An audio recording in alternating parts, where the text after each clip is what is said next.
So welcome back everyone for this module on Bodhichitta. Um, why don't we do, I thought since it's the beginning of a module and the last module was on daily practices, then we do kind of the more traditional prayers, just this first session at the beginning.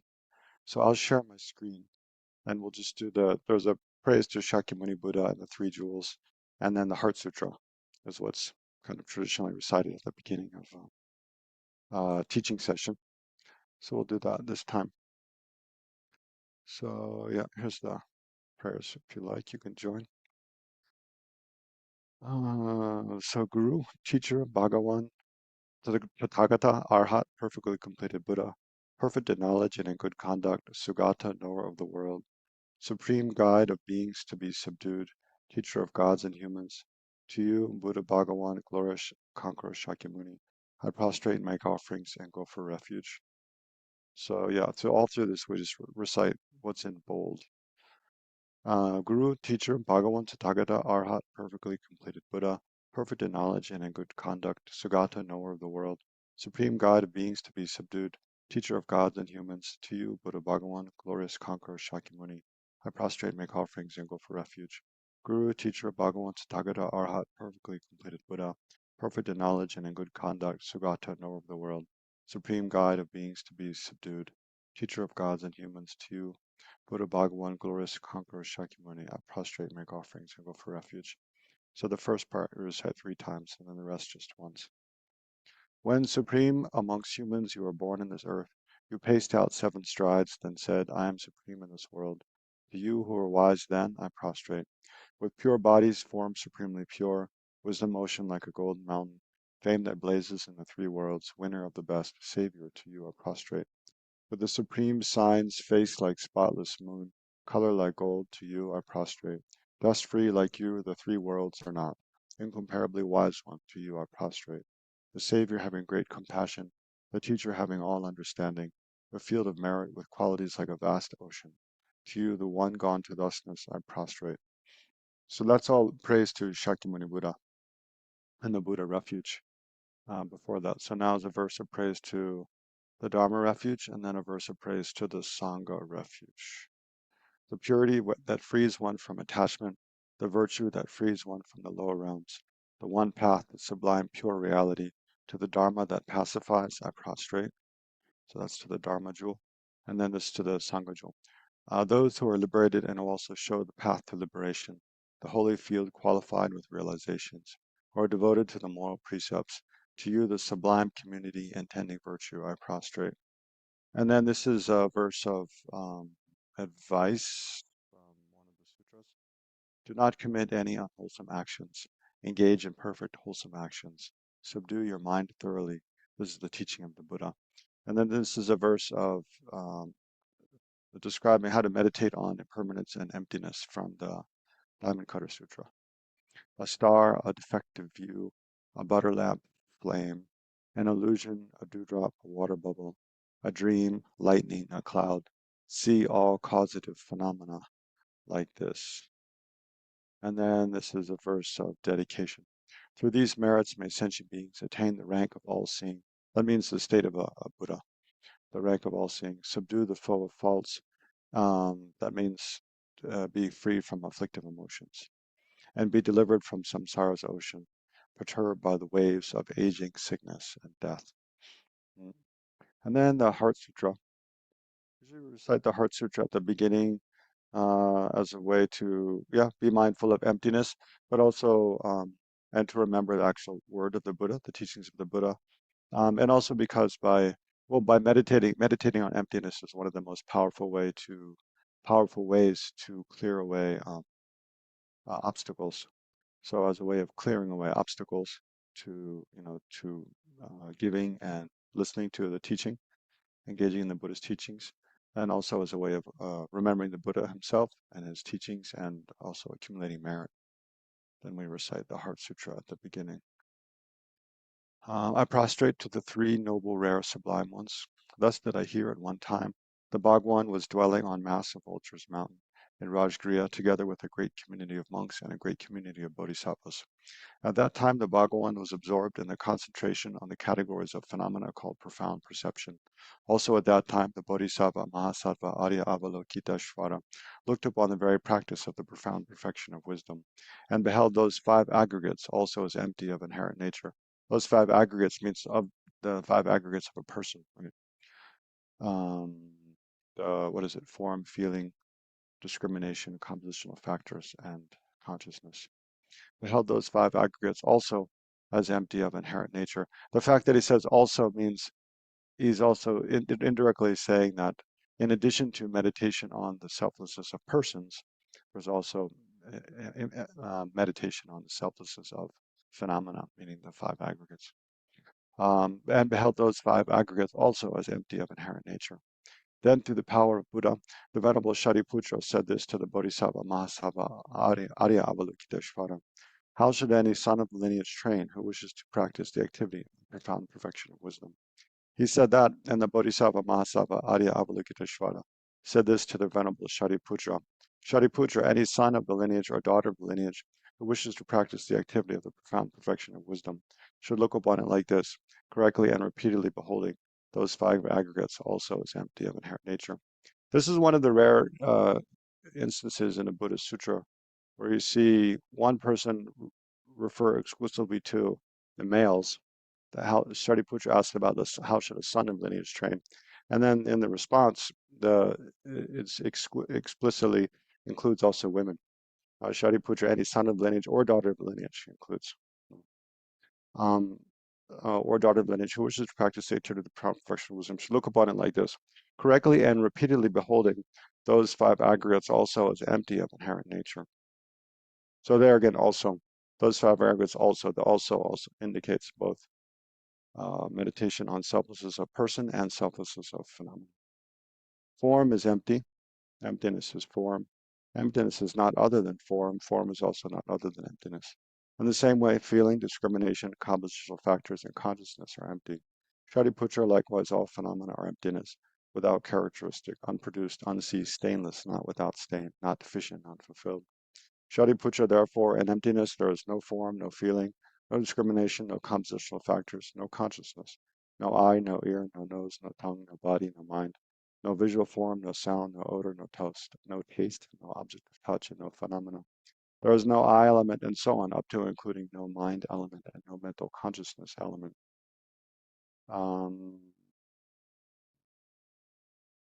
Yeah. We'll discuss mental consciousness later in the session today, because it comes in the definition of bodhicitta. No mental consciousness element.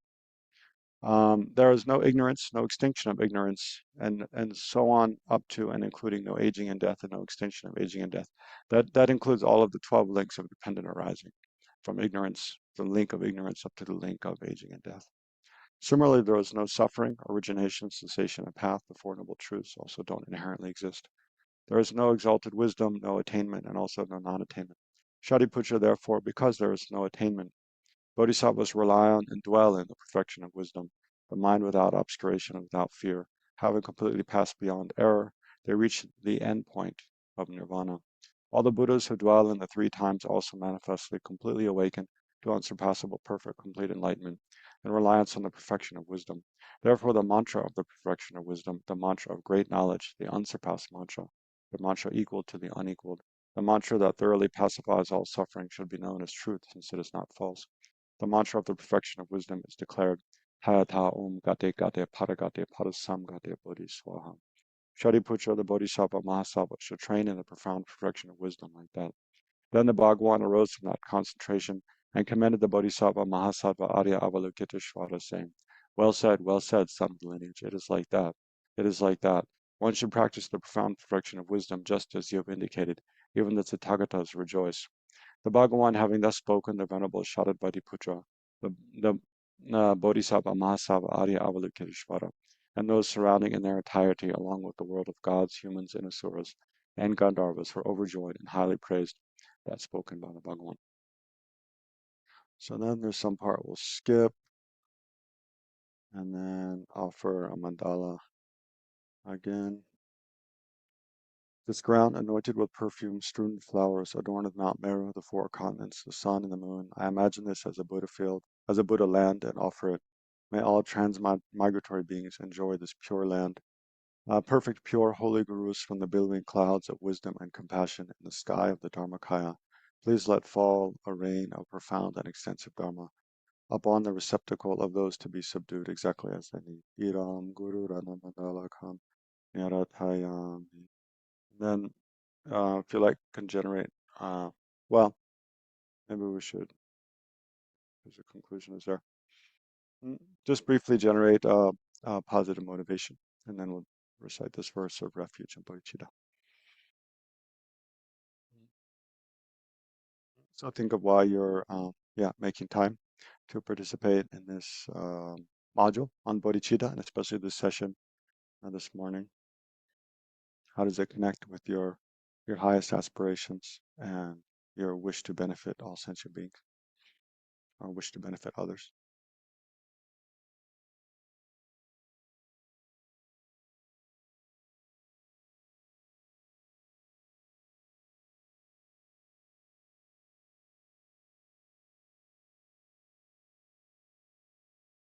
And then if you like, generate the mind of refuge in the Buddha Dharma Sangha.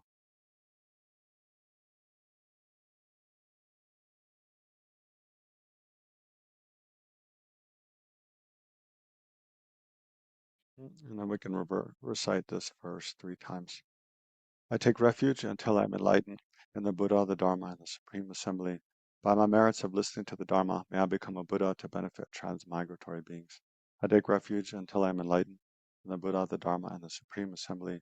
By my merits of, so for the teacher, me, they say explaining the Dharma or teaching the Dharma. For the, when you're listening, then you say, so for you, then you say, it's written for the students here. By my merits of listening to the Dharma, may I become a Buddha to benefit transmigratory beings. I take refuge until I'm enlightened in the Buddha, the Dharma, and the Supreme Assembly. By my merits from listening to the Dharma, may I become a Buddha to benefit transmigratory beings.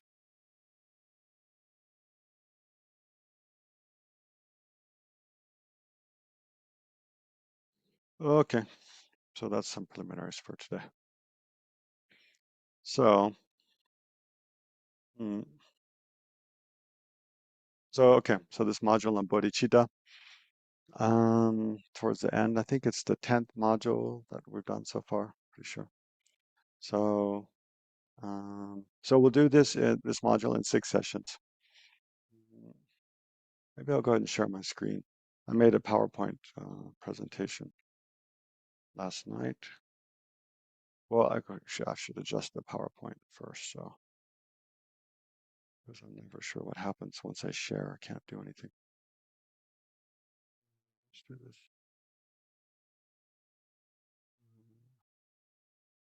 this. Oops. Once I go into slideshow, then I can't. I have to hit escape to do anything. This is reading view is better.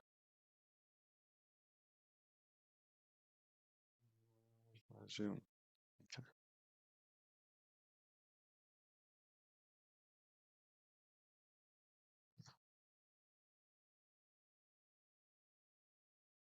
All right. So I used a Microsoft image today for this one. How to develop bodhicitta. This how to develop bodhicitta. Yeah, is the name of this module. So in discovering Buddhism at Ocean of Compassion, module 10. Yeah, so bodhicitta. I mean, it's really the essence of the Mahayana presentation of the Buddha's teachings. I mean, we've talked about bodhicitta quite a lot already, I think, in the course so far. So remember, essentially, I usually describe bodhicitta, or it's usually described as, the aspiration to achieve full enlightenment in order to be of the greatest benefit to all sentient beings. Um, so because in the Buddhist teachings,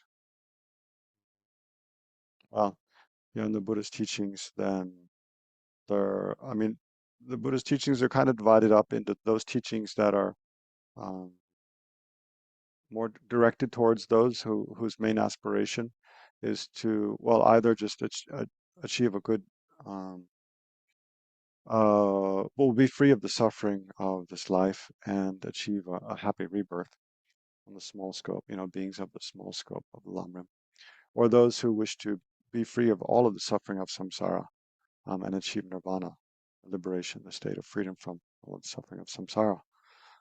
So those teachings are primarily included. Um, well, I mean, in the Pali Canon, basically consists of those kind of teachings. There's also, teachings of the small scope and the middle scope included in the Sanskrit Canon sutras. Um, but that's the main focus in the sutras of the Pali Canon.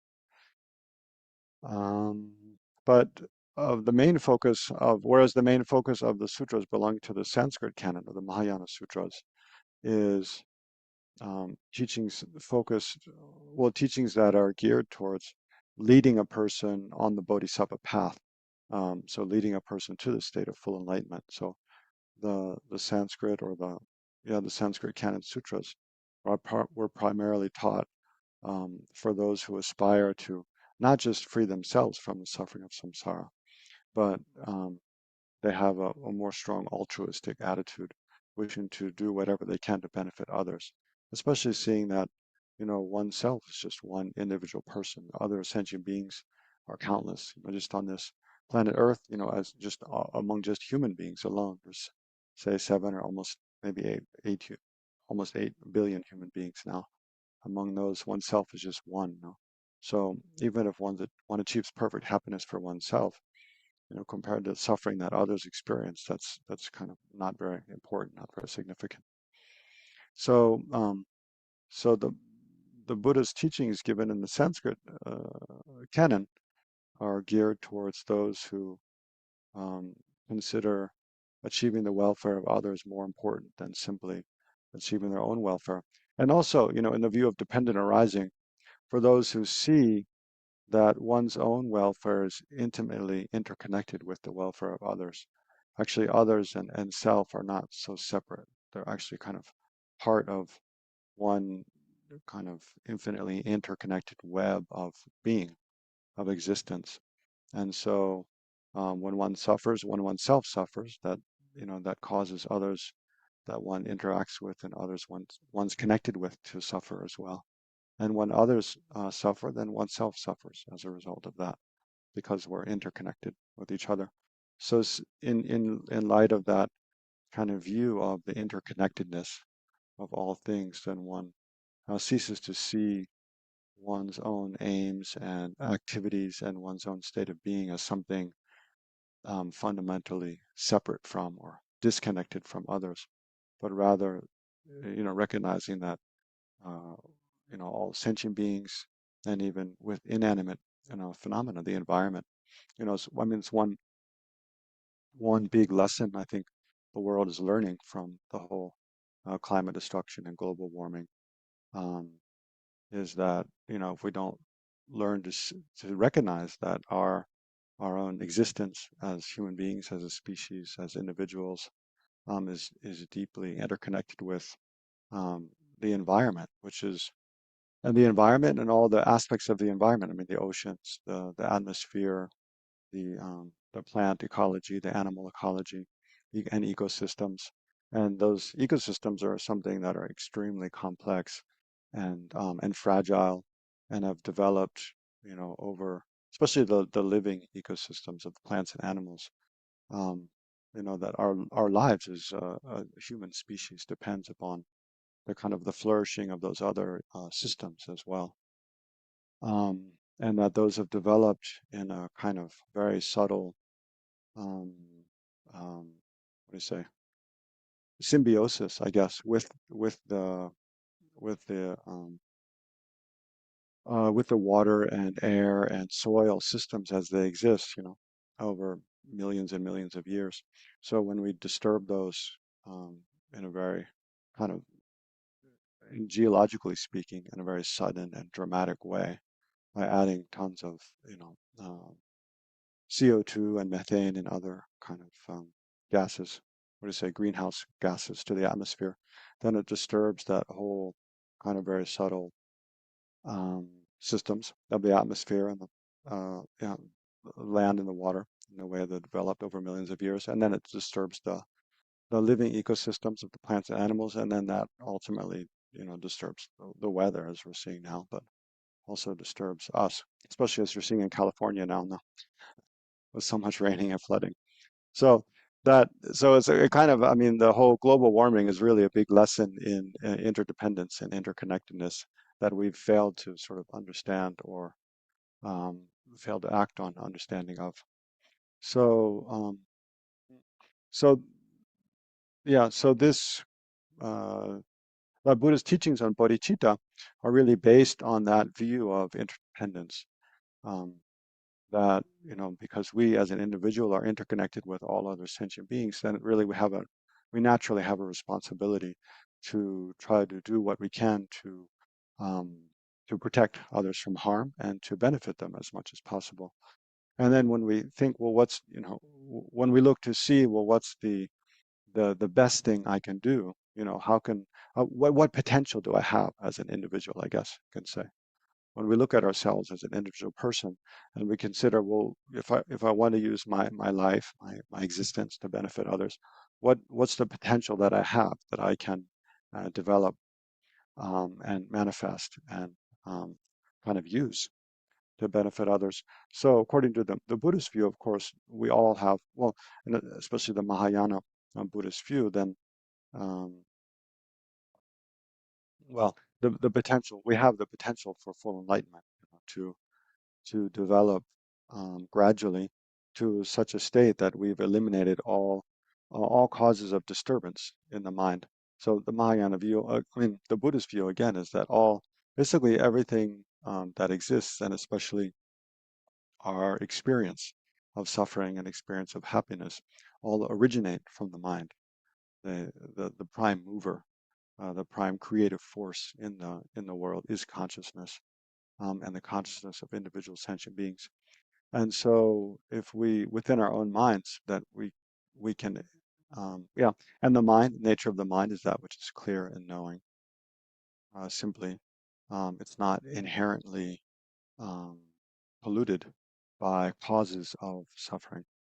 So it's possible, and the mind naturally has the ability to know, right? So its nature is kind of to know, although we have many mistaken ways of apprehending and grasping at things. But when we know something unmistakably and validly, then we can know things in such a way that we'll never have doubt about that again. That our knowledge, that knowledge of truth, uh, becomes irreversible. Um, so because of that, then in a way, the mind is more attuned to knowing the truth. Um, and knowing the truth then is there's a correlate with happiness. It's when we have mistaken ideas that leads us into suffering situations. When we have, knowledge of truth, wisdom, knowing truth, then that leads us into a way of existing that's in harmony with everything. And so, yeah, leads us into a state of well-being and happiness. So, so it's because the nature of the mind is merely that which is clear and knowing, and it's more attuned to, naturally more attuned to knowing the truth. Then, as the more we, well, the more we know truth, the more we can free the mind of obscurations, and and the more we can create causes of well-being and happiness. So it's kind of based on those that's why it's possible to achieve full enlightenment. So when we look at a way of, how can I use my life, my existence to bring something good to the world, then the view of Mahayana Buddhism, or the Sanskrit tradition of Buddhism, is that we each individual person, whether they're a human being, an animal, a spirit, a hell being, a deva, then they all have, just by virtue of having a mind and not already being enlightened, then they have the potential to become enlightened. Right? So, and that's seen as, our kind of innate potential. And so the highest aspiration is considered to be to fulfill that potential, to fully manifest that potential. And so that aspiration is bodhicitta, right?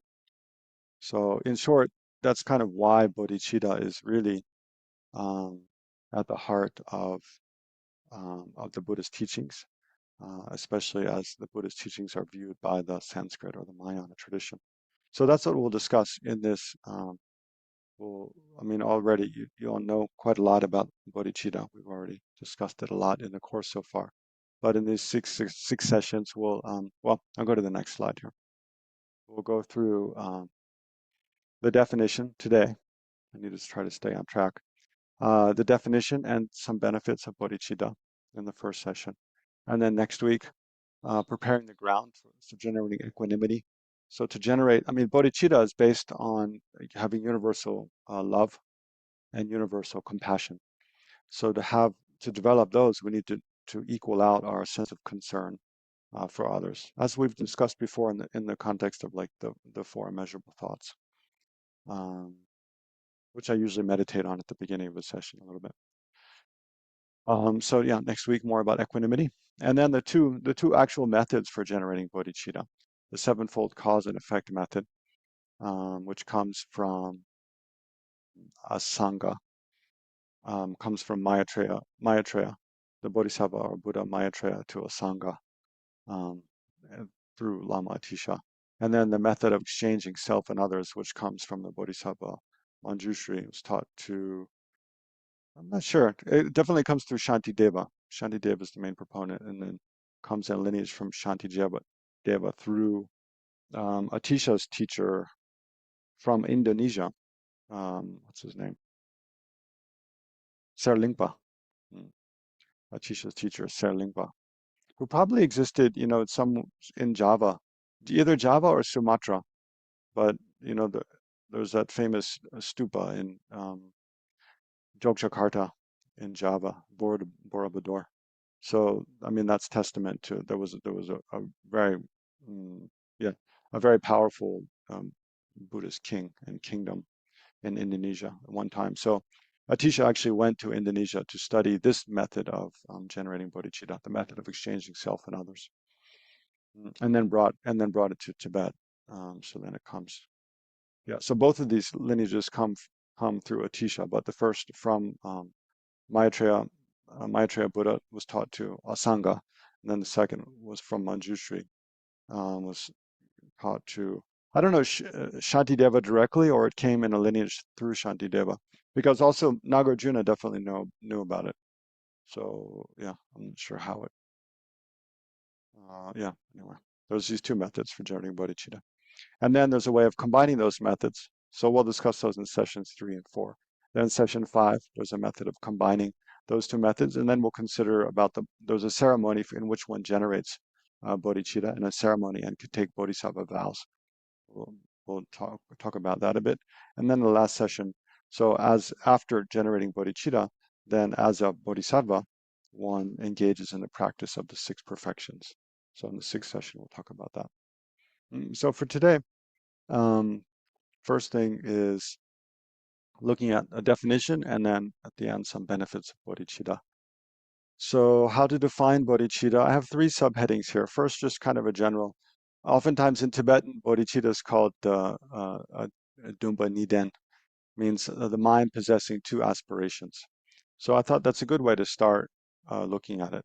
Just look how the attitude of bodhicitta, it possesses these two aspirations. So there's a causal aspiration and a companion aspiration or not. So the causal aspiration is aspiration that comes before bodhicitta. So before one generates bodhicitta, as a cause for generating it, one needs to generate great compassion.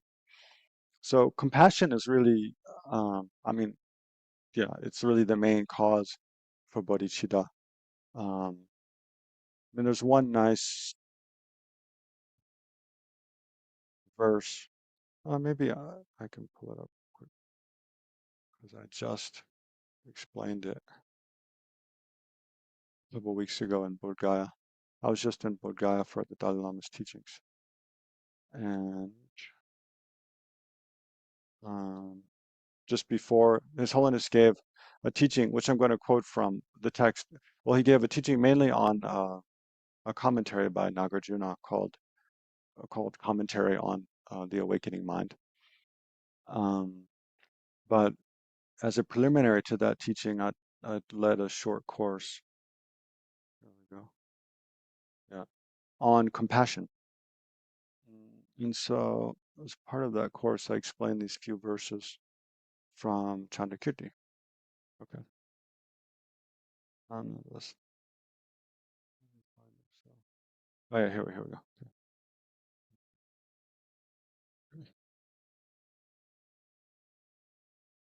Mhm.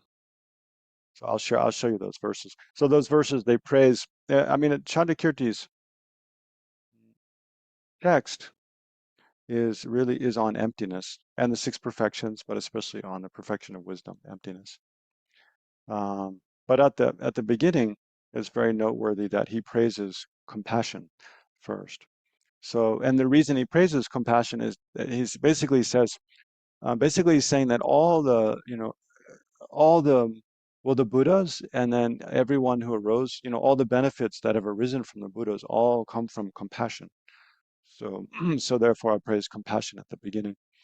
Um, so here's this verse by Chandakirti from Entering the Middle Way. So Shravakas and middle level Buddhas arise from sovereign sages. So it means these are basically two kinds of arhats of the Hinayana or of the here and solitary realizer path. Middle level Buddhas are solitary realizers. So anyway, Shravakas and middle level Buddhas arise from sovereign sages, means arise from Buddhas. Why? Because the Buddhas give teachings, and dependence upon that, people achieve liberation from samsara. Buddhas, so where do Buddhas come from? Buddhas are born from bodhisattvas, right? Bodhisattvas, of course, being beings who have bodhicitta. Um, and then the question, well, where do bodhisattvas come from, right? Because everyone who's become a Buddha, they were a bodhisattva before that, right? They were a person who was striving to achieve full enlightenment to benefit sentient beings. So therefore, all Buddhas, they came from bodhisattvas. But the compassionate mind and non-dual cognition means wisdom of emptiness, as well as the awakening mind means bodhicitta. These are causes of bodhisattvas. So how does a person become a bodhisattva? Well, they meditate on the compassion and wisdom and also bodhicitta. But as compassion alone is accepted to be the seed of the perfect harvest of Buddhahood. So really it's like the path to Buddhahood really starts with compassion. Seeing the suffering of oneself, wishing to be free from it, and then recognizing that similarly others suffer in the same way I do, and wishing to free them from suffering. So that fundamental wish to be free from suffering for oneself, and especially seeing the suffering of others and wishing to free them from it. That's really like the seed of enlightenment. Right? So as compassion alone is accepted to be the seed of the perfect harvest of Buddhahood, um, the water that nourishes it, and the fruit that is long a source of enjoyment. I will praise compassion at the start of all. So he's saying, compassion is really kind of the very beginning of the path to enlightenment. Just like when you plant seeds in a field, that's the beginning of reaping the harvest from the field. Also, but it's not enough just to plant seeds. You need to nourish the seeds with water as they grow. So compassion, as we practice the path, it's the continuing wish to seeing the suffering of others and wishing to free them from it that sustains us on the path as we engage in different practices and encounter hardships. It's that compassion for others that really sustains us in our practice and nourishes all of our virtuous aspirations. And then even after we achieve enlightenment, um, then and then we work continually as a Buddha, as an enlightened being, work continually to benefit others. So there's all that source of enjoyment. It's like the fruit of the harvest. Why is that there for endlessly? Because of compassion, because of seeing the suffering of others and wishing to benefit them. So he's saying compassion is not only essential at the beginning, also during the path, also at the end of the path. Therefore, I'll praise compassion. So, mm, so when we say bodhicitta possesses two aspirations, one is a causal aspiration, means it comes before, then is great compassion. Because so why great compassion instead of just compassion? Because compassion is something possessed by also, those who practice the Hinayana path, say the Pali Canon or the path of the hearers and solitary realizers. They also meditate on the four immeasurables. So they also have compassion, wishing to um, free other sentient beings from suffering. So what's the difference between compassion and great compassion? Well, in short, great compassion is a compassion it it observes every sentient being, right? So it's not just thinking I want to free some sentient beings. It's not partial thinking, wishing to free some sentient beings, like just I want to free all humans from suffering, or free all beings in the desire realm from suffering.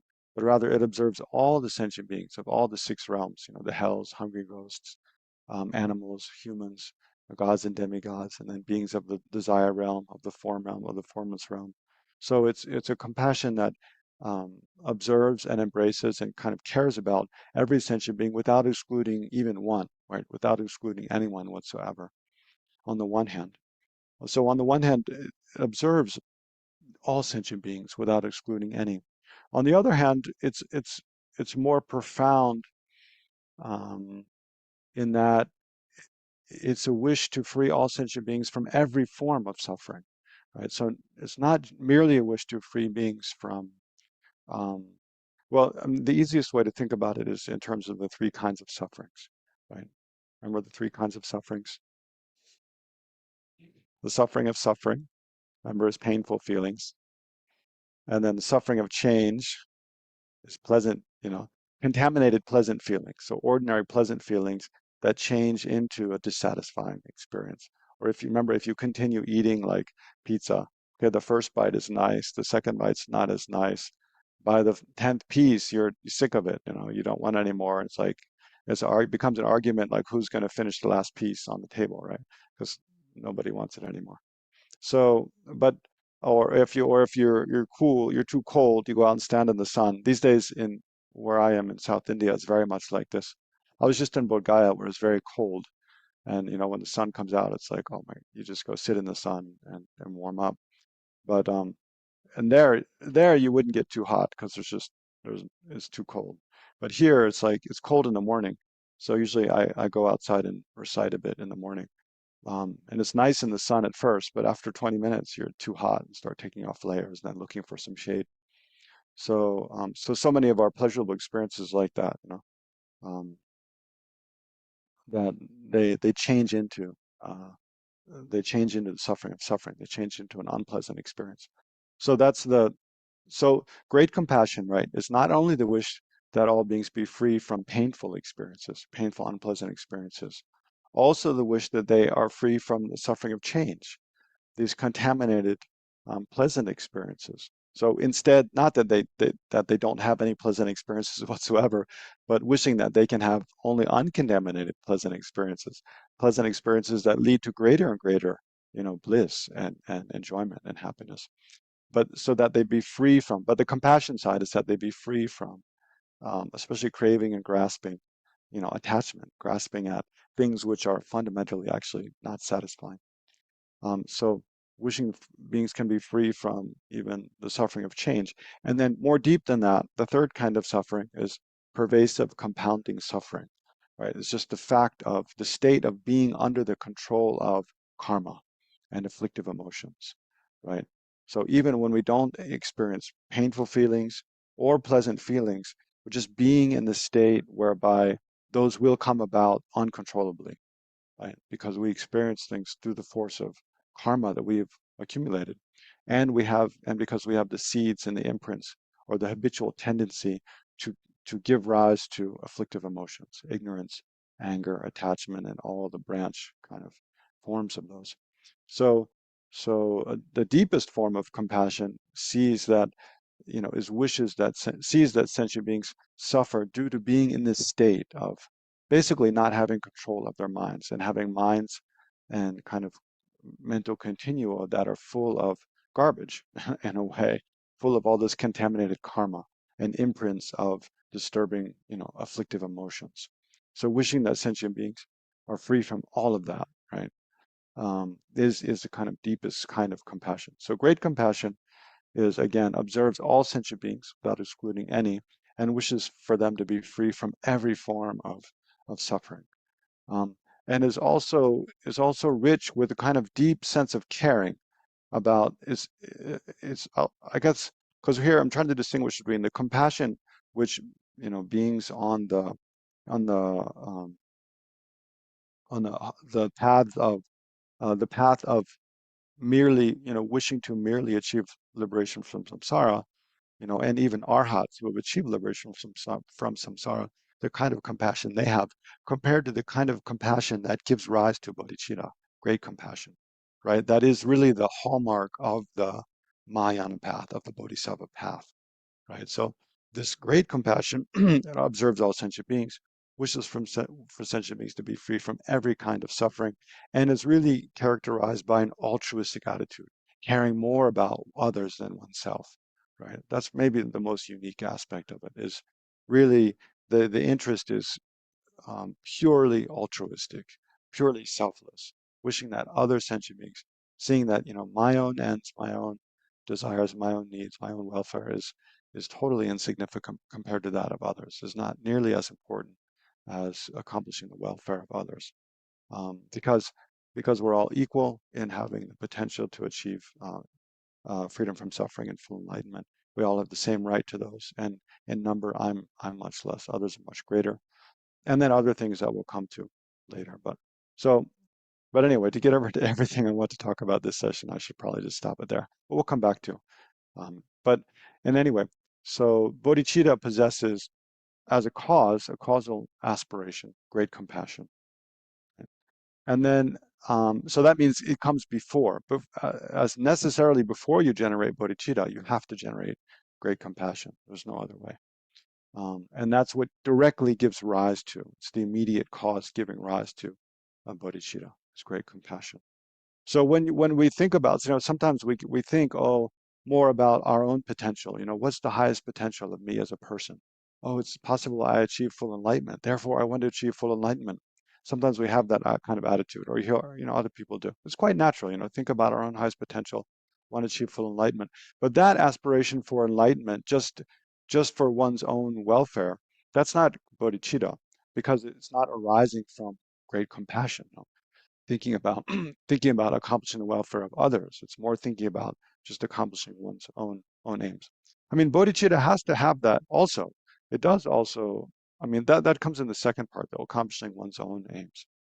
So so then when we have great compassion, wishing to free all sentient beings from every form of suffering, um, and having that altruistic wish to do so, then we think, okay, well, how can I actually do that? So then we look at our own potential and see that, and those who are most effectively work for the welfare of all sentient beings. Then we see beings like those we can see, like His Holiness Dalai Lama, or Lamso Rinpoche, or Shakyamuni Buddha in the past, or all these great Indian Buddhist masters of the past, or others. I mean, don't have to stay within Buddhists. You think about Jesus, Muhammad, I don't know, great world leaders, Gandhi. Um, think about beings who work for the welfare of others. But those are all just examples. I mean, in the really thinking about the potential of the mind to be free from all obscurations and have perfected every positive quality. I mean, that's really, if that's really possible, then of course that's the most effective state from within to work for the from within which to work for the welfare of all sentient beings. So then we generate this companion aspiration. So the aspiration for complete enlightenment, right? So, and that accompanies bodhicitta. So when motivated by great compassion, we give rise to this wish to achieve complete enlightenment. Then that then then that's bodhicitta. So why is it called a companion aspiration? Because that aspiration to achieve enlightenment actually goes together with a main mind, right? It's the main mind which is bodhicitta, which brings us to the next slide. All right, so this is the actual like textbook definition of bodhicitta from the Sergey textbook. So that's why it says a definition of bodhicitta, because in other uh, sources you can find slightly different um, definitions of bodhicitta. But this is a pretty good one to start with. It has a lot of parts. So why don't I'll explain it and then we'll take a little break because we're already over an hour in. Okay, so yeah, just be patient. Yeah, don't expect to understand the whole thing right now. I'll review it next session next week. But it's a good place to start. So a definition of bodhicitta is a special great vehicle mental main cognizer or mental main consciousness. So remember from what I mentioned in the Heart Sutra earlier, um, that where it says from eye consciousness all the way up to mental consciousness. So remember, there's 6 different consciousness. We have the 5 sense consciousness, eye, ears, nose, tongue, and body, and then the mental consciousness. Um, right. So of the 5, 6 kinds of consciousness that we have, the eye consciousness perceives visual forms, ear consciousness perceives sounds, nose consciousness perceives sense, taste consciousness perceives flavors, body sense consciousness perceives sensations like hot and cold, rough and smooth. Mental consciousness perceives everything, all of our thoughts. When we think something, that's a mental consciousness. When we remember something, that's mental consciousness. When we think about the future, that's a mental consciousness working, right? Our eyes can't think about the future. Our eye sense consciousness can't think about the future, about the past. So when we think about something, that's mental consciousness. When we do, math or reasoning, understanding concepts, that's all mental consciousness. So bodhicitta, it's important to recognize first, bodhicitta is a mental consciousness, right? It's a mind um, observing something that we might potentially achieve in the future, full enlightenment, right?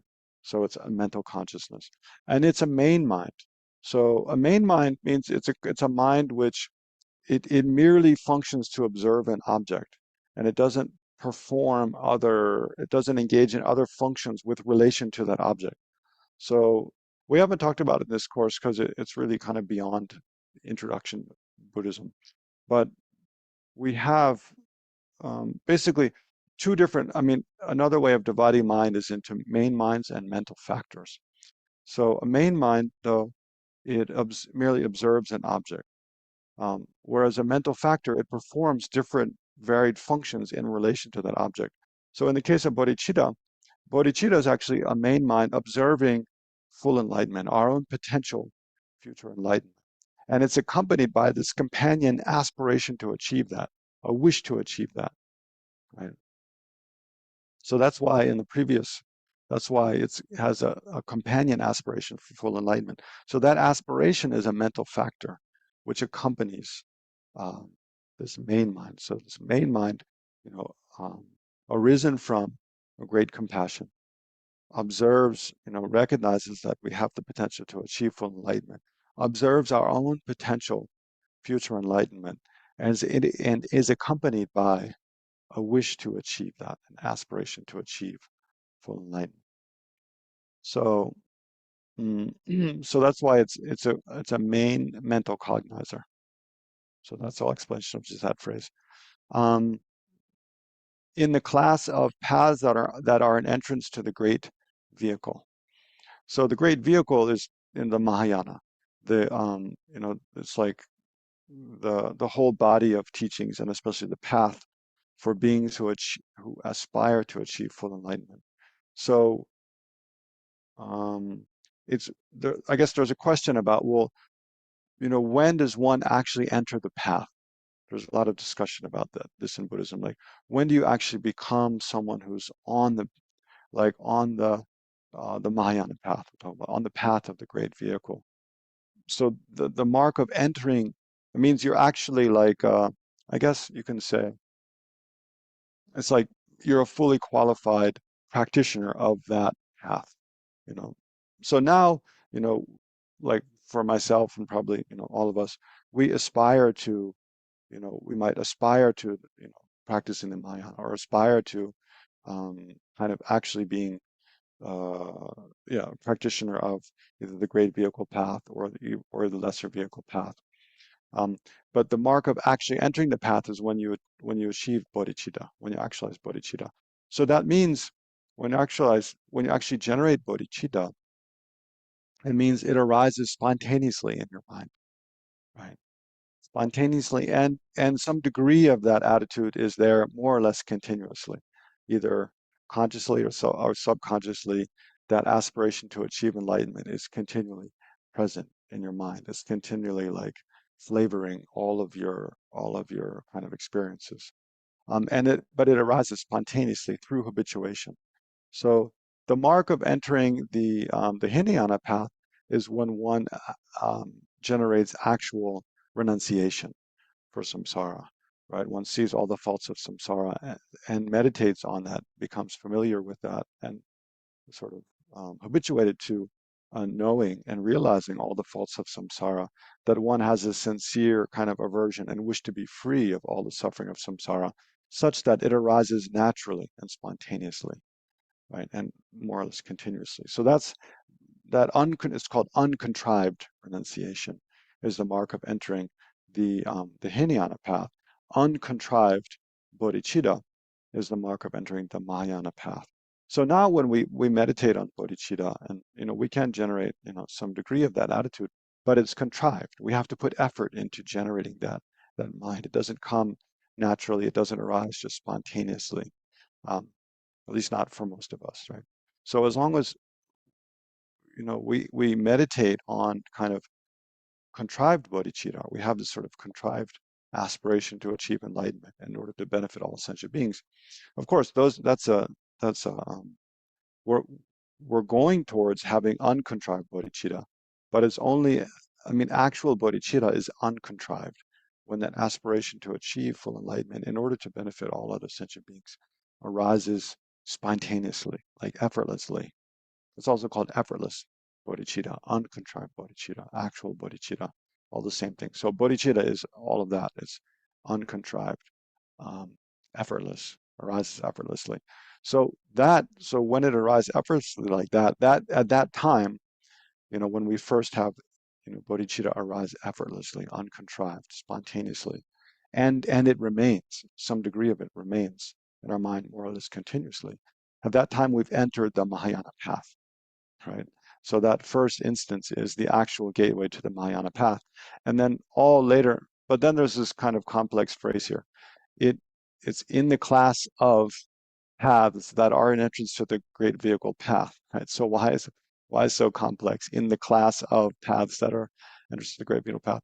So the reason is that because that first moment of bodhicitta is the actual entrance to the great vehicle path. But then the second moment, the third moment, the fourth moment, they're not the entrance anymore because we've already gone through the entrance, right?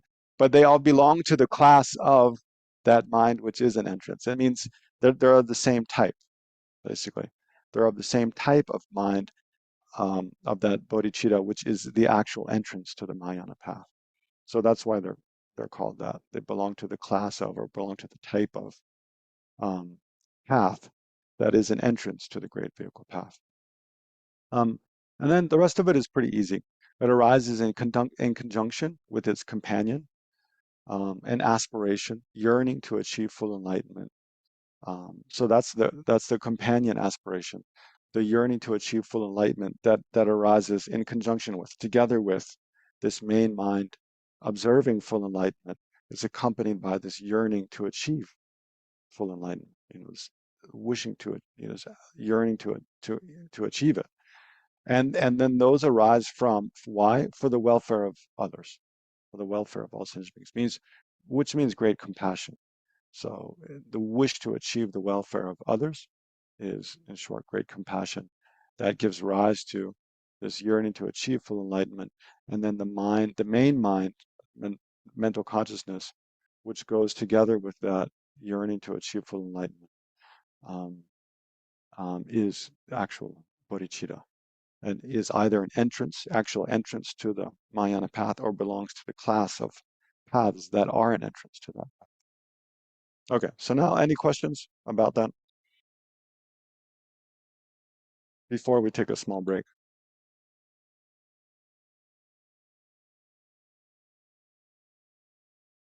Maybe just think about it during the break, and then we can discuss more when we come back.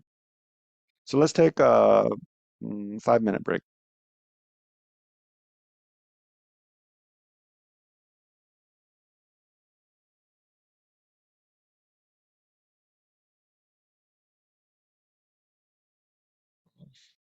So, did you all have any questions? I have a question and I would like to talk. I mean, you said that bodhicitta is a mind that observes enlightenment. The main mind observes enlightenment. It doesn't observe sentient beings. It seems a bit backwards to me.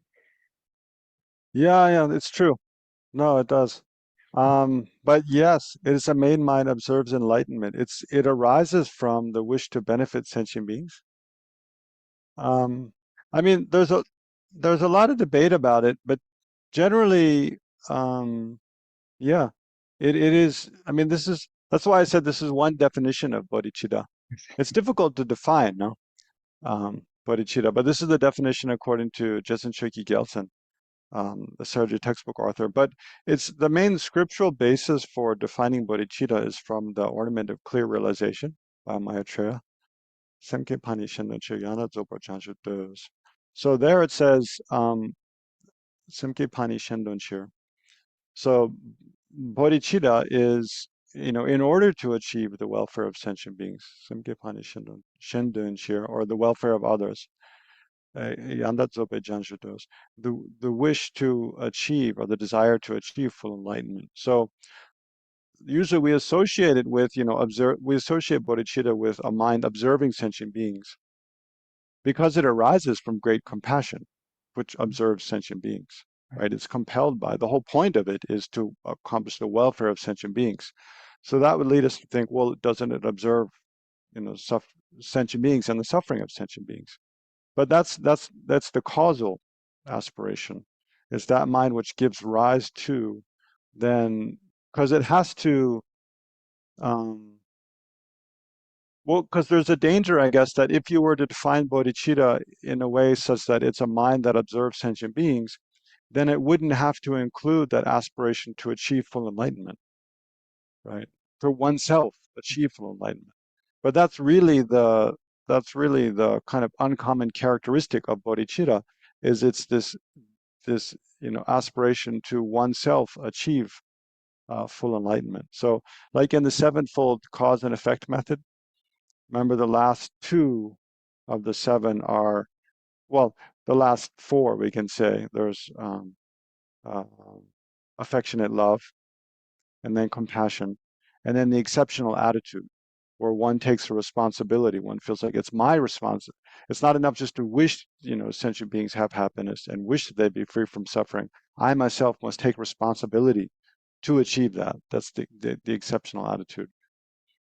And so that's still, even that exceptional attitude is still more observing other sentient beings, their lack of happiness and their possessing suffering, wishing for them to have, you know, the greatest possible happiness, wishing for them to be free from suffering, and thinking, I myself must do something to achieve that. Already the exceptional attitude is a little bit more turning towards, well, me, that I must do something to achieve that. But then it but then the next, so that's the sixth of the six causes. That's the sixth, right? That exceptional attitude. And then the result is, or the next step that those lead to is thinking, well, I myself must achieve enlightenment, must achieve enlightenment to benefit of all sentient beings. So yeah, it is essential that bodhicitta really is a mind observing enlightenment. But another big question comes which we debate about a lot, in the monasteries is, well, and there's difference among Buddhist scholars about whether someone who's already achieved enlightenment, do they have bodhicitta, right? It's a But relative. so according to Sarah J, yes, all Buddhas have bodhicitta. According to Loseling, Dripon Loseling, in their textbook, Arthur, no, Buddhas don't have bodhicitta because they've already achieved enlightenment. So they don't have the aspiration to achieve it. But one way so for us, it's difficult to posit, okay, well, how do you posit bodhicitta in the mind of a being who's already achieved enlightenment? So one way some people posit it is that instead of aspiring for their own enlightenment, they aspire for others' enlightenment. So that there is a question whether could it still be an aspiration for enlightenment, but not for one's own enlightenment, for the enlightenment of sentient beings. So maybe it's possible, I'm not 100% sure, like, what is the answer? to that. But yeah, Thank you. sure.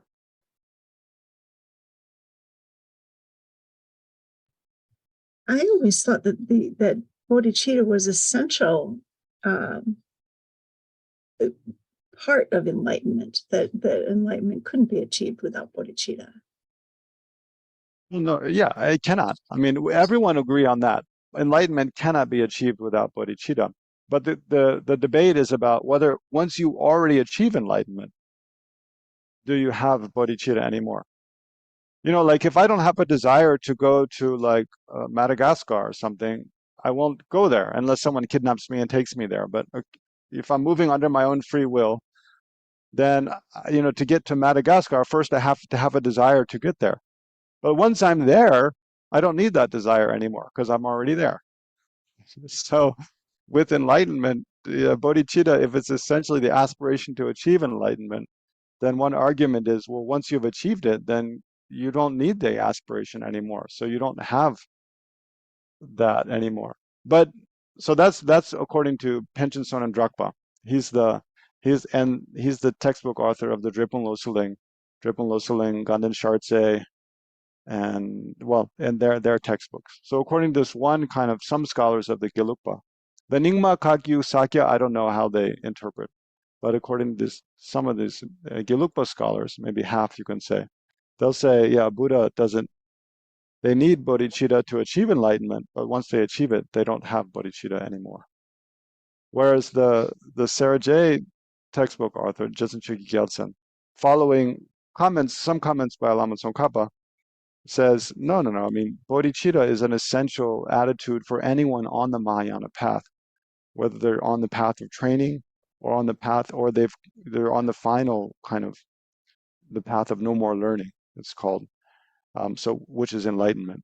Whether they achieve enlightenment, just being someone who's kind of a practitioner of the Mahayana, whether you're trying to achieve the highest realization or you've already achieved it, this attitude of bodhicitta is essential. Everyone has it. So Buddhas also have it. But then it's difficult, like I was saying to Urs, it's difficult to say, well, to define, well, what is this aspiration to achieve enlightenment in order to accomplish the welfare of all sentient beings in the mind of a being who's already enlightened? Right? Is it engaged at that point? I mean, is the division between aspirational bodhicitta and engaged bodhicitta? No, no, no, that's No, completely different. no. Wow, that's completely different. We'll come to that later. Yeah.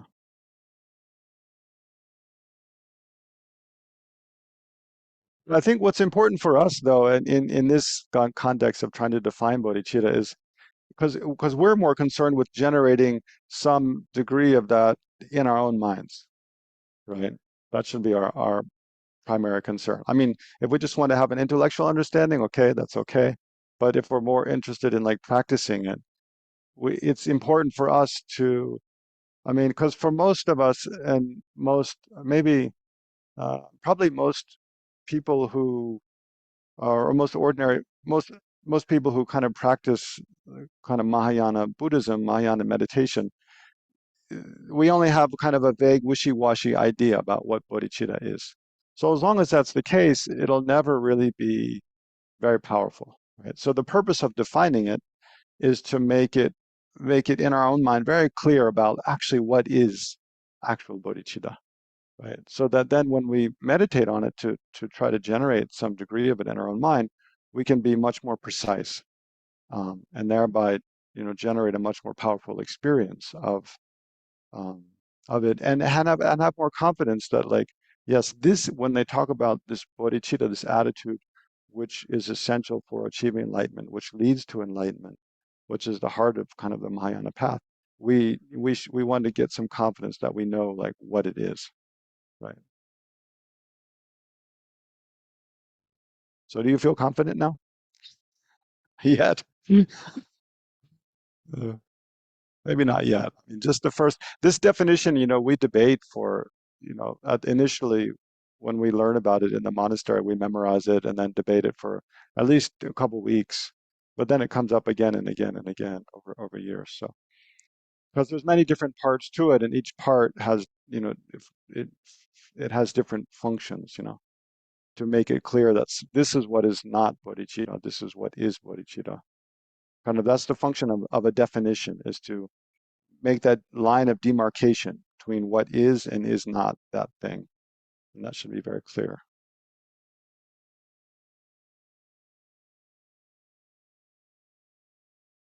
So yeah, so like saying um, it's a main mind, yeah, means it's well, not a mental factor, but I guess saying it's that's one point of it, is saying it's a main mind observing enlightenment means it's not great compassion. It's important to distinguish bodhicitta from great compassion, right? Is one thing.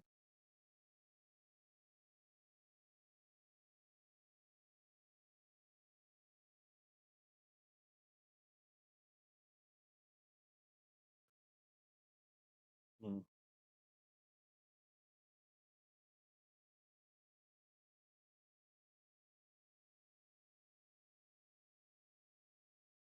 Okay, so I think we don't have that much time. Oh no no no no! We started at 8:30 here, right? So how much time we have? We have 45 minutes left, right? Okay, great. I was thinking we only had 15 minutes left. Okay, then if we have 45 minutes left, then I can explain a bit more. Well, are you ready for more explanation, or would you want to meditate or something?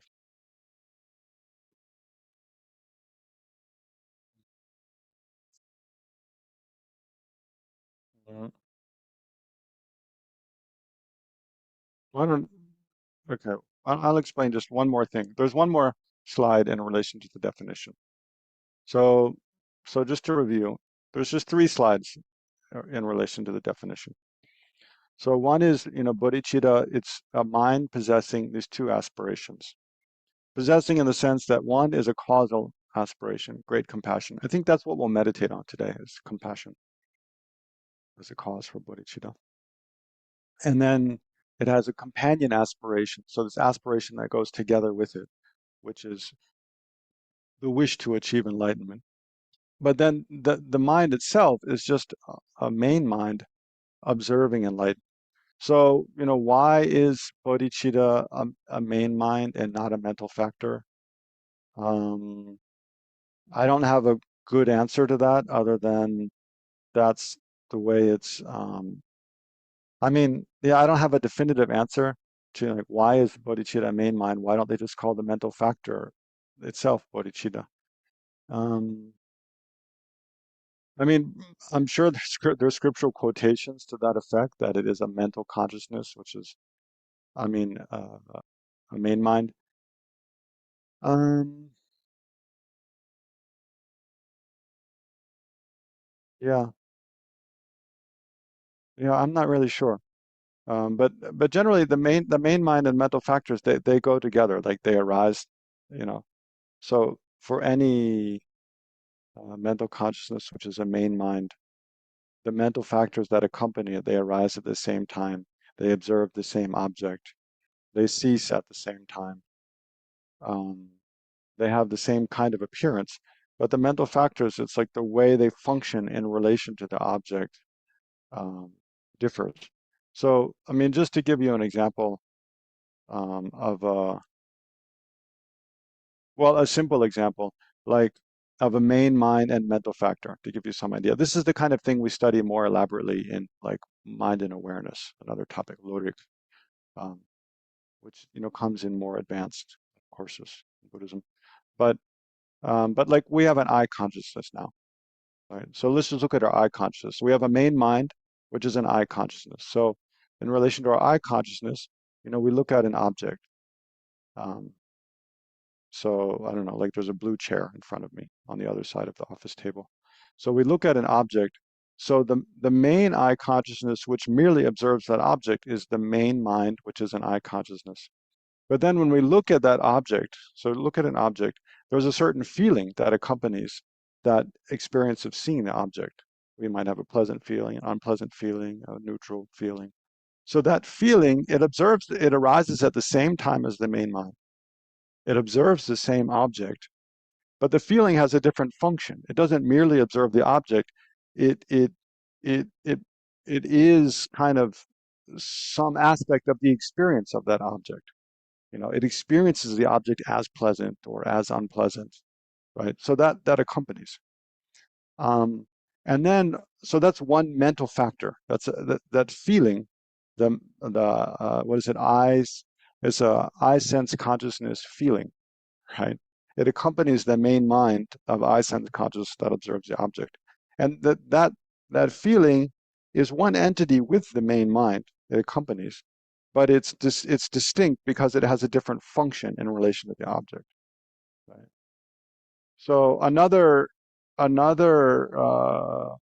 yeah, aspect that accompanies. So when we look at when I look at the blue chair, again, there's a main mind observing the blue chair, but one aspect of it is that, like, the eye consciousness. So this is a little bit of a debate about, but generally we'd say through habituation, the eye consciousness, without having to engage in conceptuality, the eye consciousness itself. I mean, well, there's a mental factor of discrimination, in short, that accompanies the eye consciousness, which recognizes that object as a blue chair, right? So even without conceptualizing, the eye consciousness itself recognizes that as an object or as a blue chair. Doesn't think blue chair, right? Because that's conceptualization. There's no thought blue chair, but there's a recognition of that, or the kind of discrimination that that's a distinct object, rather than just seeing kind of sort of some blue, and then and that shape and color being mixed with the others around it and not distinguishing it as any object separate from the others. Then that through habituation, there's a discrimination of that as an object. And then there might be some attraction or some aversion in relation to, wanting to or something. But that discrimination is another mental factor that accompanies. Yeah. Anyway, that's just kind of to give you some examples of a mental factor versus a main mind. So bodhicitta, again, is a main mind, a mental consciousness observing enlightenment, and not observing enlightenment, just any enlightenment, but because it's an aspiration to achieve enlightenment. So it means it's observing one's own future enlightenment, right? So here, maybe it's helpful also to distinguish two different kinds of people who develop bodhicitta. So basically, there's a discussion about, kind of wise bodhisattvas, bodhisattvas of sharp mental faculties and bodhisattvas of dull mental faculties, right? So generally, I mean, this is just two classifications of kind of people with duller faculties and people with sharper faculties.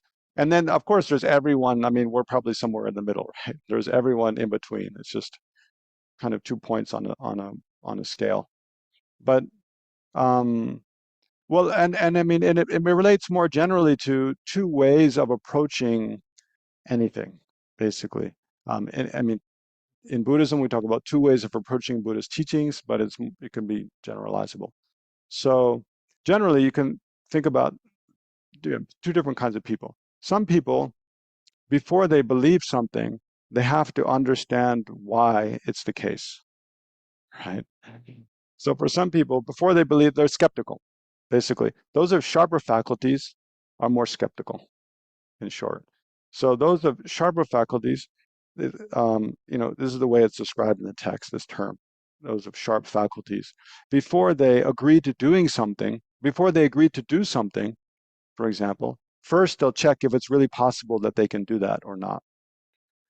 So they won't agree to do something before checking if it's possible to do that or not.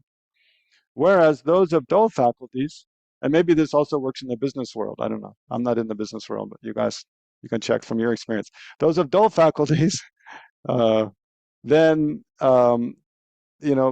they will readily agree to do something without having first checked if it's really possible or not, right? So in the case of bodhicitta, what are we talking about doing? We're talking about achieving full enlightenment. So those of sharp faculties, before they generate the aspiration to achieve full enlightenment, first they'll check, they'll think out logically, rationally, in whatever way they can, if that's really possible or not, right? So that's the bodhisattva of sharp faculties. Before they generate this aspiration to achieve enlightenment, they'll analyze and check whether it's actually possible.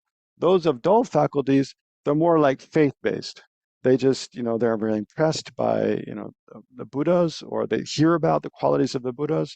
They're very moved by that, and they are very moved by the suffering of sentient beings, and they hear about this idea of bodhicitta. So without first checking, first of all, whether it's actually possible for anyone to achieve enlightenment, and then within that, whether it's possible for me to achieve enlightenment, rather just kind of moved by faith and compassion, they generate this aspiration, I want to achieve enlightenment, without first having checked if it's actually possible. So that's considered like, that kind of person, they do generate bodhicitta, they enter the Mahayana path, but they're called a bodhisattva of dull faculties, or lesser faculties. Maybe you don't say dull faculties, probably, well, no, they do say dull, wumple duple. Yeah. But yeah, anyway, there's kind of a caveat where usually we say, well, anyone who is a bodhisattva, anyone who generates bodhicitta, actually they're of sharp faculties. But within those bodhisattvas of sharp faculties, there are those who are sharper and those who are duller faculties. But the reason, the reason this is kind of, well, one reason this is important is because, well, it's important in regard to the question of emptiness and generating the wisdom realizing emptiness. So, because there's a question, do we need to realize emptiness before we generate bodhicitta? How are those two related? So generally it's said most bodhisattvas, they first realize emptiness and then they generate bodhicitta after that. Why is that? Because most bodhisattvas are of sharp faculties. Before, when they hear about the idea of bodhicitta, that one should aspire to achieve full enlightenment in order to benefit others as much as possible, then they're skeptical. First, they wonder, well, is it actually possible to achieve enlightenment? And then that question, is it possible to achieve enlightenment, leads them to consider emptiness. Leads them consider, well, why do we suffer? Why do I suffer? Why do other beings suffer? Where does suffering come from? Suffering arises from, arises from karma. Well, why do we create karma then produces these kind of suffering experiences? Well, why do we create that kind of contaminated karma? Well, that comes from, getting angry and then doing things which harm others, or generating, greed, selfish desire, selfish attachment, desire, and then doing things to harm others, and thereby create karma. Well, why do we have this kind of selfish, anger, selfish desire? Where does that come from? It comes from the self-grasping. And then but that kind of self that we grasp at, does that really exist or not? And then gradually it comes back to, the question, well, why do we suffer? Where does suffering come from? Is it actually possible to eliminate suffering?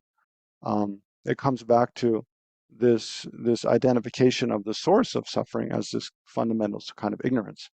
And thereby, only when they realize that actually that fundamental, that mind of, first of all, this selfish concern grasps at a kind of self that doesn't even exist, this exaggerated sense of a self that is independent of anything else, doesn't depend upon causes, doesn't depend upon parts, and it doesn't depend upon my idea, an imputation, imputing this idea of I on the body and mind.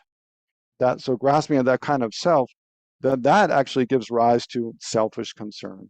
Selfish concern gives rise to attachment, anger. Attachment, anger, and all the other afflictive emotions, they give rise to karma. They produce suffering, and thereby it's possible to eliminate that whole thing, right? Only when they see that. And so to understand all that, then they have to realize that fundamental self, we grasp it, it doesn't exist in that way. the way we grasp at it, which is realizing emptiness, right? So that's how, for a wise or a more intelligent or a bodhisattva of sharper faculties, first they have to realize selflessness. They realize emptiness. And thereby they see that it's actually possible to eliminate my own suffering, and thereby it's possible to eliminate the suffering of all others. But then they have to, well, then from there, it's not such a big step to see that, okay, well, thereby, and the nature of the mind is just clear in knowing that which is clear in knowing. Right? So, so they realize, the nature of the mind is merely that which is clear in knowing there, and all suffering arises from this fundamental ignorance. So thereby, all that ignorance and the imprints of, and all the afflictive emotions, all the imprints of those can all be cleared away from the mind with wisdom. The mind can be made totally pure. And then the nature of the mind is to know, to realize reality as it is. So when we realize something that is true, and we realize it kind of incontrovertibly, or in a way in which there's no room for any doubt left, then that doesn't become reversed. Then we know, no, that's the way it is, and there's no reversing that. So, and thereby we can increase our knowing. And what's the potential of the mind to know? Like, how much can we know? Of course, there's an amount of, information we can remember, but, if we think of, just the nature of consciousness, that just pure knowing, and we take for granted, just assume we have, consciousness just as it arises, now from moment to moment, independence upon the body, that if some fundamental or some subtle levels of consciousness don't depend upon the body, don't depend upon the brain, so therefore they can, consciousness continues to arise even when the body ceases to function as something, separate from the body. So then if consciousness continues to exist kind of for a long, long, long time, and it can be purified, and its ability to know, and also the positive qualities of mind. We can see that we can habituate our mind to more positive ways of thinking and being. And so is there any limit to how much we can know? Of course, Mahayana Buddhism saying no. The potential of the mind to know is infinite. So thereby, all omniscience is possible, all knowing mind is possible. And so the second question, well, what is the limit to which we can increase our habituation to positive thoughts, right? To positive thinking, positive states of mind, like love, loving kindness, caring about others. So like, loving, what's the limit of our ability to love, to care about others, to wish for the well-being of self and others? Is there a limit to that? So of course, if we die, if our experience ceases at the time of death, then there's a limit. But if the consciousness continues beyond, physical death, then, what is the limit? So wise bodhisattva kind of thinks about all that stuff first, right? And then when they see that it's possible to, to purify the mind of all ignorance and the taints and stains of ignorance, and to increase wisdom and positive qualities, loving kindness, compassion infinitely, then they conclude, oh yeah, enlightenment is possible, right, for myself and others, and therefore I'll aspire to achieve it. So in short, though, first they realize emptiness, and then they generate bodhicitta, right? So that's considered much more stable, right? Because you've kind of asked all the hard questions first, and then gotten clear about all those, and then when you achieve bodhicitta, there's really no room for doubts arising, because you've gone through all those first. Um, but so the other kind of bodhisattva, like I was saying before, more it's like they're moved by faith and by kind of the blessing of, maybe the blessing of their teachers or something, and then they throw themselves kind of, and moved by compassion, and they commit themselves to achieving enlightenment without first having really thought out all what that entails, that involves. So that kind of bodhisattva, it's possible even once they generate bodhicitta, they can give up on it later and fall back out of the Mahayana path. But shortly, they do realize emptiness by the middle path of accumulation. But why was I speaking about that now? In relation to the definition. Yeah, I think, I don't know, I think it was just in relation to the aspiration to achieve full enlightenment. And the two ways of generating it, one based on kind of wisdom, realizing emptiness, and one more based on just seeing the suffering of sentient beings and seeing the qualities of a Buddha. Um, yeah. Anyway, before we meditate a bit, I wanted so there's one last slide on the definition of bodhicitta, which is this is just another. It's a more kind of poetic, a more kind of experiential way of describing bodhicitta. So this is a definition of having generated the mind of enlightenment or bodhicitta. Yeah, maybe I should just yeah. So why here it's bodhicitta is translated as the mind of enlightenment. It's also called I think the mind of awakening or the awakening mind in other contexts. So maybe I should just describe the etymology of the word bodhicitta. Why do we use that in English? Why do we use the Sanskrit word? Why not just translate it?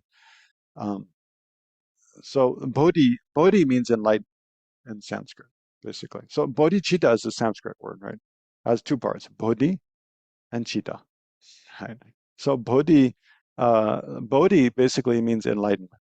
And that in Sanskrit, that bodhi, it's related to Buddha, bodhi. Yeah, I'm not sure exactly how they're related, but more or less means the same thing. So bodhi, it means it has the sense of awakening, opening, has the sense of like opening, like a lotus flower opening and being fully open, or the sense of awakening from sleep and kind of opening that way from a state of like when we're asleep, it's like we're in a dormant state and we have a state of potential to be awake, to be conscious, but we're not at that time. We're unconscious when we're asleep. So when it awakes from sleep, we clear away kind of the darkness of being unconscious and we become fully aware.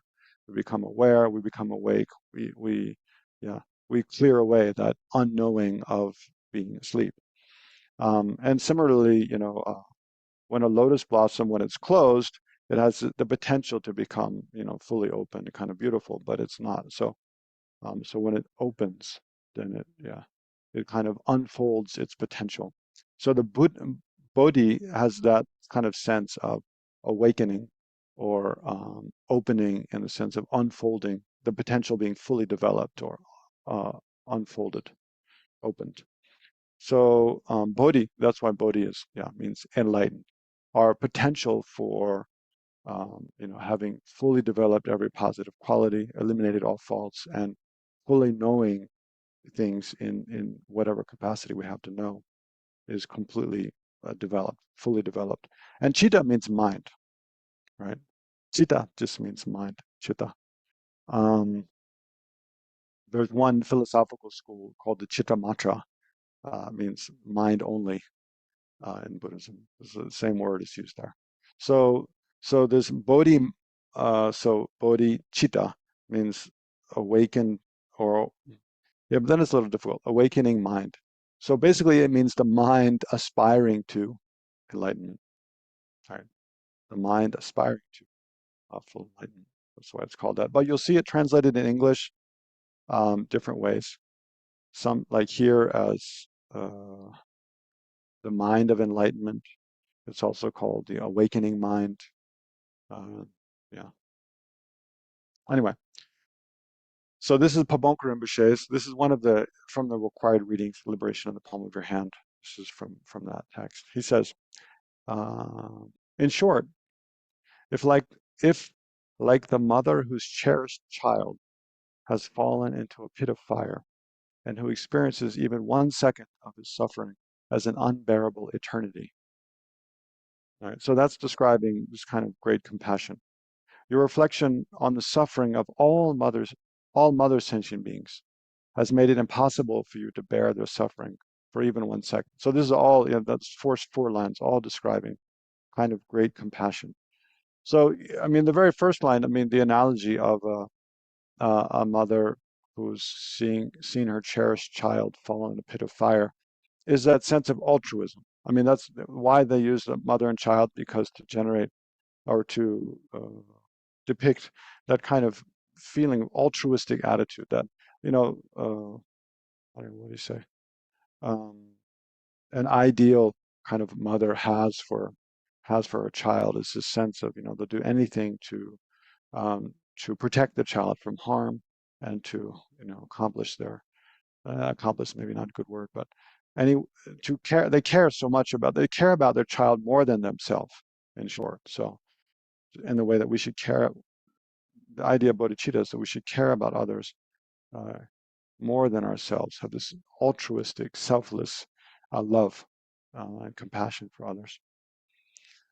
So if like a mother whose cherished child has fallen into a pit of fire, so the caring about the child so much that they experience the suffering of the child as their own, even worse than their own, is unbearable, and experiences 1 second of the child's suffering as an unbearable eternity.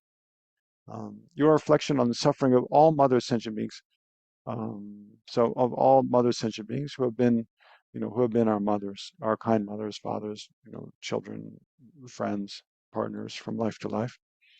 So your reflection on the suffering of all mother beings has made it impossible for you to bear their suffering for even 1 second. So you're compelled by, feeling the suffering of sentient beings such that it's impossible to remain um, inactive or to remain neutral, um, to be a kind of bystander. You feel you must do something about it. Has made it impossible for you to bear their suffering or even 1 second.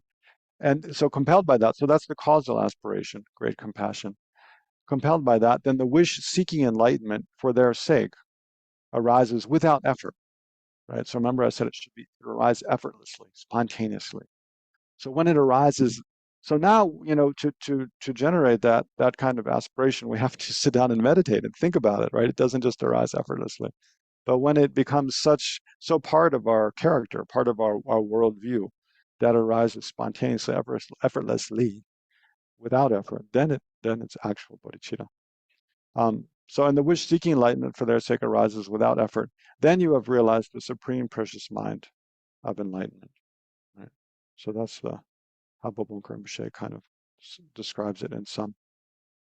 Um, so the next thing to talk about is the benefits, but I think we can leave it for next session because there's a lot to talk about. I have a lot of verses, all these verses I want to read to you and talk about a little bit, and then the next session. So the next session is on preparing the ground next week, right? Preparing the ground, equanimity. But actually, there's not so much to talk about in relation to that. So we can leave the benefits for next week. And instead, yeah, again, if there's any more questions or comments, you can add now. Otherwise, we'll just spend some time, 10 minutes or so, doing some meditation.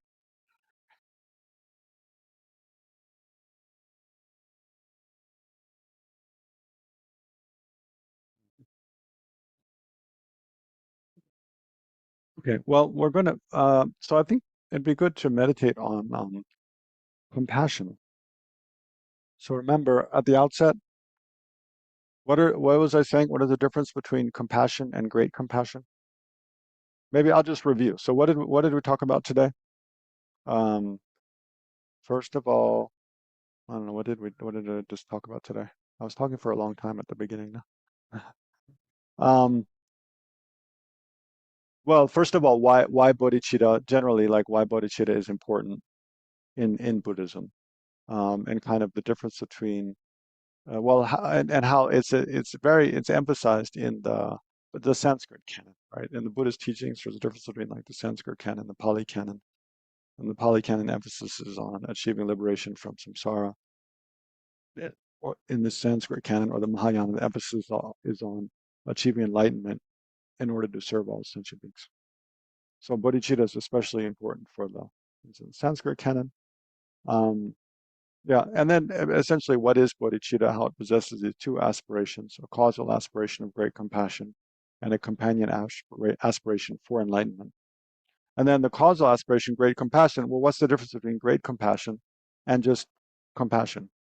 Right. So, especially compassion is something possessed by those who have achieved the state of an arhat, or nirvana. They're free from samsara. They have compassion, but not great compassion. So, some of the differences.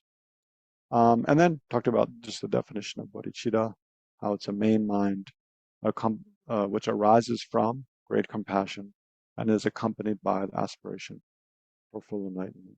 The different parts of the definition. And then maybe the two different kinds of bodhisattvas, of dull faculties and those of sharp faculties, and why it's important for those of sharp faculties to realize emptiness first, right, before achieving enlightenment. So that's kind of what we went over today. But so now we want to meditate on compassion, great compassion, for about 10 minutes. So remember, what are some of the features of great compassion as opposed to just compassion? First, there's a difference in kind of three ways: in what it observes, what it wishes for, and then kind of the degree of um, altruistic concern. Right.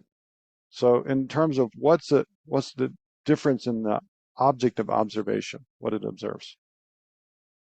Compassion versus great compassion. It's actually in great compassion. It's observing absolutely everything, everyone, as opposed to just one. Exactly. It observes all sentient beings as opposed to just some. So it's not partial. Right. Okay, excellent. So it observes all sentient beings without excluding any. And then in terms of the different in terms of what it aspires to do, to accomplish.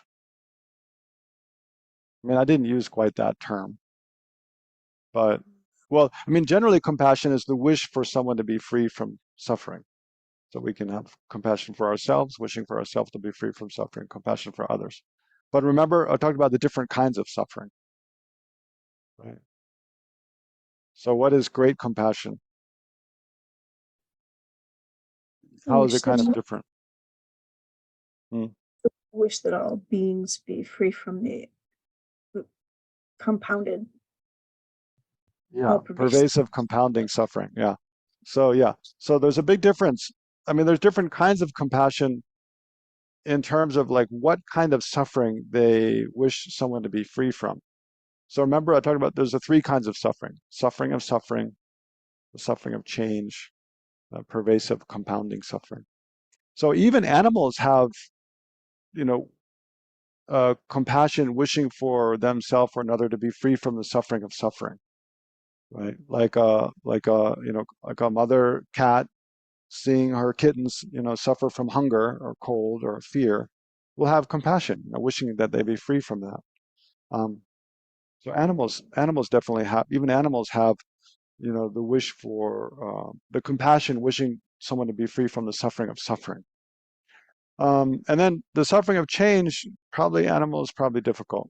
Humans, though, even non-Buddhists, ordinary humans see that, when we see a friend who's maybe like alcoholic or something, or addicted, had craving for something that we, or even in a relationship, like craving for a person that we know is not really going to make them happy. We can have compassion for that, for someone who is experiencing a suffering of change, right? So that's a little bit, it's deeper than wishing for someone to be free from the suffering of suffering. But this wishing, seeing that, all sentient beings are in a state of being under the control of karma and afflictive emotions. That's much deeper. No, it's much, much deeper than either compassion, wishing for someone to be free from the suffering of suffering or the suffering of change. So, but great compassion should be that, seeing that all sentient beings are caught in this kind of web of pervasive compounding suffering, and wish them to be free from that. In that way, it's much deeper. Um, and then the third thing, it should be more altruistic. It's very purely altruistic, a selfless concern for others, in a way that just ordinary compassion is not. Okay, so let's try to meditate. Now we've talked so much, we only have 5 minutes or so. Well, maybe a little more than 5. but okay, so let's try to meditate on great compassion just briefly. And again, this is just kind of a taste, so to encourage you to practice what to practice at home for the week to come. But also, but meditating on great compassion as a prequel to generating bodhicitta, um, it's very important. Bring to mind your understanding from the very first module on mind and its potential, right? Because well, I guess my point here is that it makes a big difference when meditating on compassion to see that, especially pervasive compounding suffering, that all this suffering that sentient beings experience is not necessary. They don't have to experience that, right? So to understand that, it helps a lot to just also meditate on compassion on the basis of our understanding of the nature of the mind is merely that which is clear and knowing. It's pure by nature. And then our understanding of karma and samsara and how all the suffering and afflictions arises from ignorance. So, and relate that to our understanding of emptiness. So especially bring to mind your understanding gained from like the module on mind and its potential, the module on samsara and nirvana, and the module on emptiness. Okay, anyway, just sit quietly for a moment, try to focus your attention on an object of meditation, either your breath or the nature of your mind.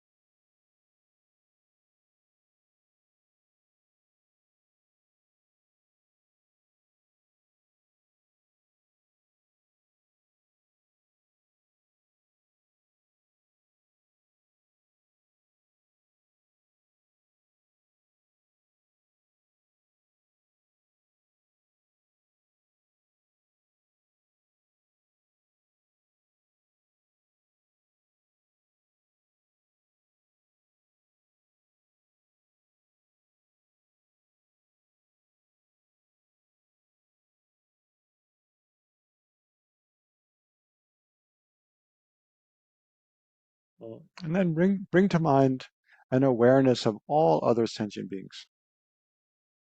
So do that in any way you like.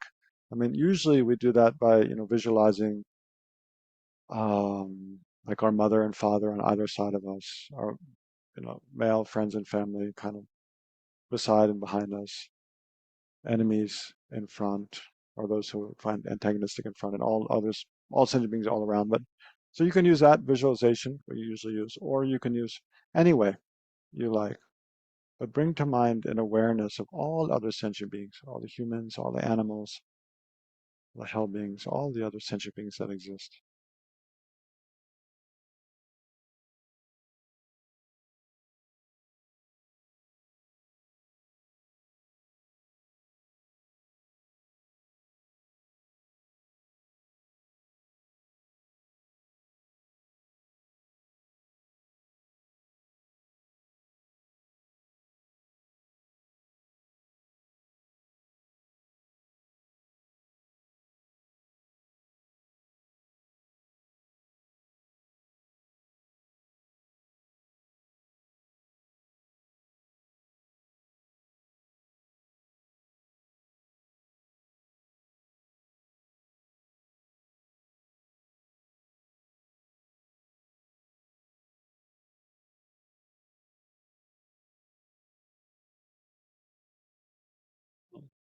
And then ask the question, is the nature of the mind of all sentient beings and my own mind, one's own mind, is it true that it's just that which is clear and knowing?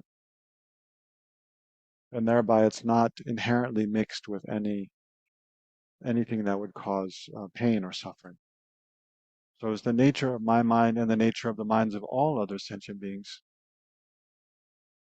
that I'm aware of, that I'm interconnected with, is the nature of the mind just that which is clear and knowing, and thereby potential, is it potential for it to be completely pure of any kind of disturbance?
And then another question is it true that by generating this wisdom of emptiness, wisdom realizing emptiness of inherent existence, or the wisdom realizing selflessness, that this kind of wisdom can clear away the suffering of myself and other sentient beings,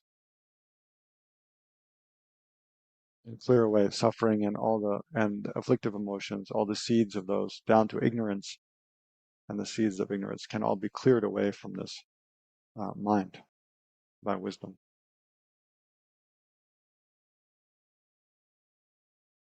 So generate whatever understanding you have of that, try to bring it to mind.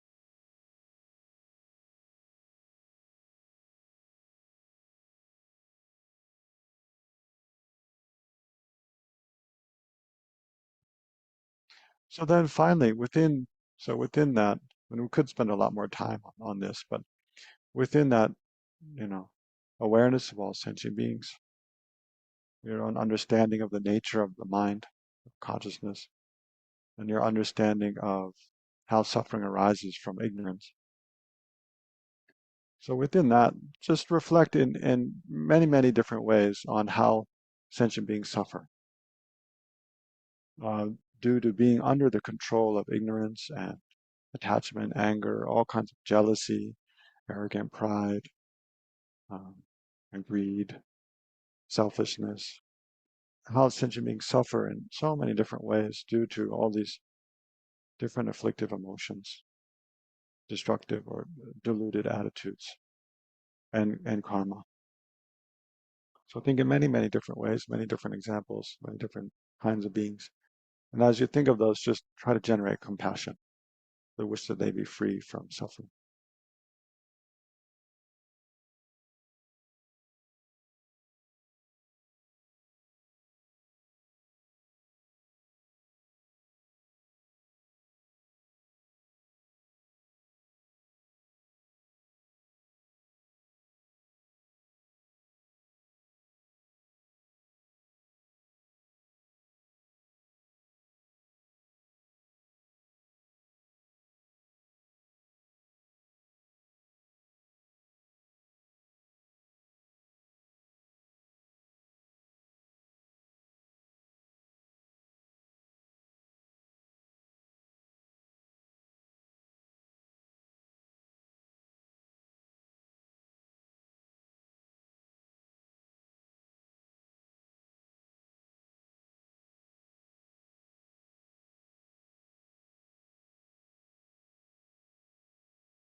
Okay, so relax your attention there.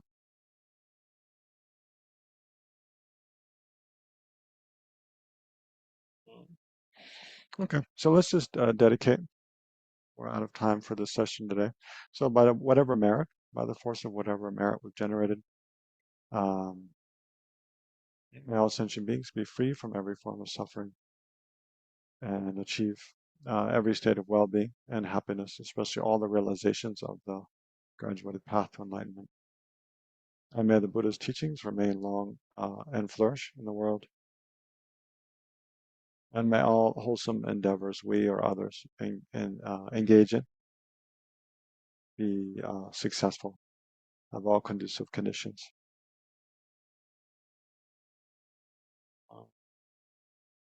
And then bring to mind any other prayers you'd like to make for yourself or anyone, you know, anything specific.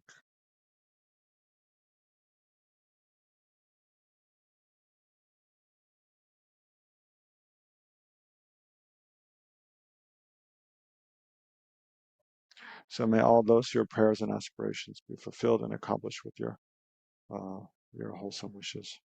Okay, thank you all. Then try to meditate a little bit during the week and look at the required readings. We'll send out an email soon with among the different required readings what's kind of suggested to read for this first week and next week. Thank you all. See you next week. Bye-bye. You have a black sock. Thank you. Prayers and welcome, Jan. Thank you. Good night. Good night, night. everyone.